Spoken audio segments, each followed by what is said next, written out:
एक बार इस वीडियो को देखो। उत्तरकाशी फ्लड्स, एक ऐसा फ्लड जिसमें 5 लोगों की मौत हुई और 50 से ज़्यादा मिसिंग है। जोशीमठ, जहाँ पर 600 से ज़्यादा घर टूट गए और 20% बिल्डिंग्स अनयूजेबल बन गई। लेकिन इन सब का जिम्मेदार कौन है?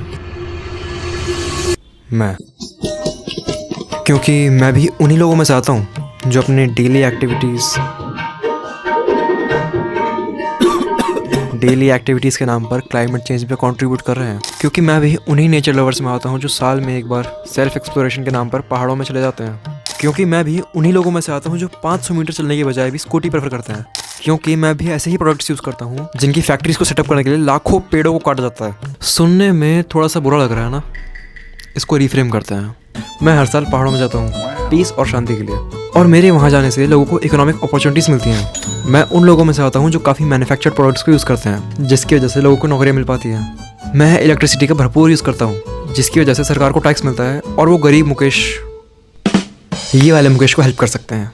इन शॉर्ट, मेरी एक्टिविटीज़ से लोगों को जॉब मिलती है और गरीबों का फ़ायदा होता है। यानी कि जिसको हम डिजास्टर कहते हैं वही डेवलपमेंट है, और जिसको हम डेवलपमेंट कहते हैं वही डिजास्टर है। कि हमें जो भी नेचर बोले उसको मान लेना चाहिए, सारी डेवलपमेंट को छोड़ देना चाहिए और जितनी भी इंडस्ट्रीज हैं उनको बंद कर देना चाहिए और वापस चले जाना चाहिए हमारी अर्थ की नेचुरल लाइफ में। आखिर how much development is too much development? अब ये देखो, ये है अर्थ, और अर्थ के 2 पार्ट्स हैं। पहला नेचर यानी कि इन्वायरमेंट, पहाड़, पत्ते, बीचेस, और दूसरा लाइफ फॉर्म्स जैसे कि कुत्ते, बिल्ली, इंसान और जो भी इस चीज़ को बोलते हैं। और जब हम इस अर्थ को पढ़ते हैं तो इसे बोलते हैं ज्योग्राफी। लेकिन अर्थ को पढ़ने का तरीका थोड़ा सा बहुत दोगला है। तुम चाहो तो अर्थ को रीजनली पढ़ सकते हो, जैसे कि किसी एक जगह के सारे फीचर्स को डीपली पढ़ना, या फिर तुम्हारा मन करे तो तुम किसी पर्टिकुलर टॉपिक या ऑर्गेनिज्म के बारे में डीपली पढ़ सकते हो। जैसे कि तुम्हें इस लिपस्टिक वाली मछली के बारे में दुनिया की सारी इन्फॉर्मेशन चाहिए। पहले वाले को बोलेंगे रीजनल और दूसरे वाले को बोलेंगे सिस्टमैटिक। और ऐसे ही 2 टाइप की अप्रोचेस और हैं, डिस्क्रिप्टिव और थ्योरेटिक। डिस्क्रिप्टिव के अंदर तुम्हारा मेन क्वेश्चन होता है व्हाट, और थ्योरेटिक में तुम्हारा मेन सवाल होता है क्यों, किस लिए। जैसे कि जोशीमठ में बाढ़ क्यों आई, या फिर दिल्ली में इतना पॉल्यूशन क्यों है, या फिर इस मछली की होठ लाल क्यों है। बोलो जुबान केसरी। मुद्दे की बात यह है कि ज्योग्राफी दोगली है, सब दोगलापन है। लेकिन एक ऐसा दोगलापन है जो दोगलापन नहीं है, ह्यूमंस और नेचर का। जैसे कि मैंने बोला कि अर्थ के 2 हिस्से हैं, लाइफ फॉर्म्स और एनवायरनमेंट। और जब ये life forms particularly humans nature से रिएक्ट करते हैं उसे हम बोलते हैं ह्यूमन ज्योग्राफी। एक टाइम ऐसा भी था जब नेचर ह्यूमंस को कंट्रोल करती थी। नेचर ने बोला कि ये मेरी ज़मीन है, यहाँ पर रेगिस्तान है जिसके कारण यहाँ पे बहुत गर्मी है, यहाँ पर पहाड़ है तो यहाँ पर रास्ते खराब हैं, यहाँ पर समुद्र है तो तुम यहाँ पर भी नहीं जा सकते, तो फिर तुम चुपचाप रहो यहाँ पर।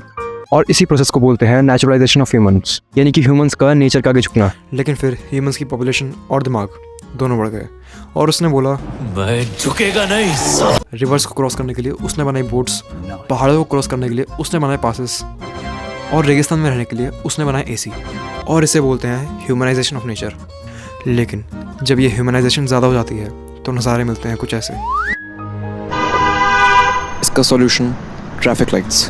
तुम रोड पे खड़े हो, लाइट के ग्रीन होने का वेट करते हो, और फिर लाइट ग्रीन होती है और तुम चलते हो। अगले चौराहे पे जाते ही तुम्हें दिखता है कि लाइट रेड है और तुम रुक जाते हो। लेकिन अगर तुम्हारा सीना भी जॉन सीना के सीने से 5600 इंच बड़ा है तो ट्रैफिक लाइट्स सिर्फ डेकोरेशन के लिए है। अगर तुम भी ट्रैफिक लाइट्स को सिर्फ डेकोरेशन के लिए नहीं मानते तो welcome to stop and go determinism. ये आइडिया दिया था ग्रिफिन टेलर ने, जिसको मिडिल पाथ भी बोलते हैं। ये आइडिया कहता है कि तुम एनवायरनमेंट को कंट्रोल तो करो, उसमें चेंजेस भी करो, लेकिन जब एनवायरनमेंट रेड लाइट दिखाए तो रुक जाओ। जैसे कि जोशीमठ के केस में मिश्रा रिपोर्ट के अंदर 50 साल पहले ये बोल दिया गया था कि अगर जोशीमठ के केस में ऐसी ही और अनप्लान डेवलपमेंट होती है तो जोशीमठ का एरिया ज़मीन में धंस जाएगा। बट हमने इसे इग्नोर किया एंड